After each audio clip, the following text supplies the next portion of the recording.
and welcome to Thrara's Solution. In today's session, we'll be seeing the basic mitigation strategies. So today's topic, let's see what is mitigation strategy. So a mitigation strategy is a measure or collection of steps that an organization takes to prevent or defend against a cyber attack. So this is done by implementing technology and organizational policies and processes designed to protect against these attacks. So let's see some different mitigations available to an organization. First one is multi-factor authentication. This multi-factor authentication works by requiring a user to provide multiple forms of identification to verify that they are who they claim to be. For example, identification used to verify or authenticate a user is a password, fingerprint or retinal scan, which can be a biometric form of authentication. Next, provide something the user has, such as phone, hardware key, or other trusted devices. Multi-factor authentication employs two or more of these forms of proof to verify a valid user. Let's see an example related to multi-factor authentication. A bank might require a user to provide security codes sent to their mobile devices, in addition to their username and password to access their online account. Let's see other type of mitigation, that is browser security.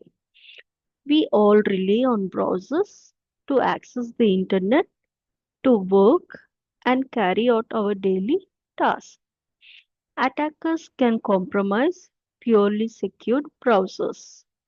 So a user might download a malicious file or install a malicious add-on that can compromise the browser, the device, and even propagate itself into an organization's systems.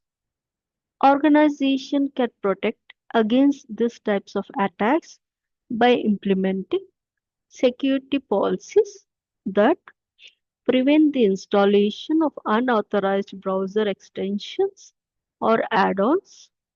Only allowed permitted browsers to be installed on devices, block certain sites using web content filters, keep browsers up to date. The other one is, how do we educate the users?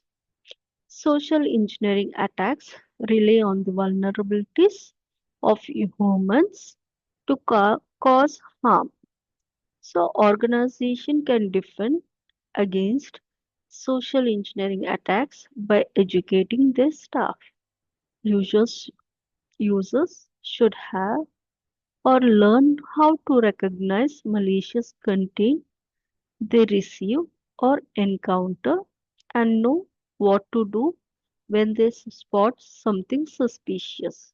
For example, organization can teach users to identify suspicious elements in a message, never respond to external requests for personal information, lock devices when they are not in use, store, share, and remove data according to the organization policies.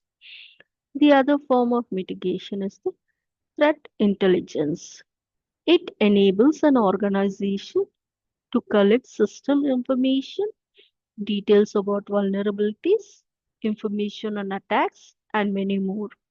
Based on its understanding of this information, the organization can then implement policies for security, devices, user access, and more to defend against cyber attacks.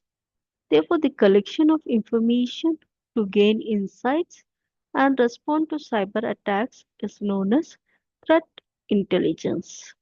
Thank you all.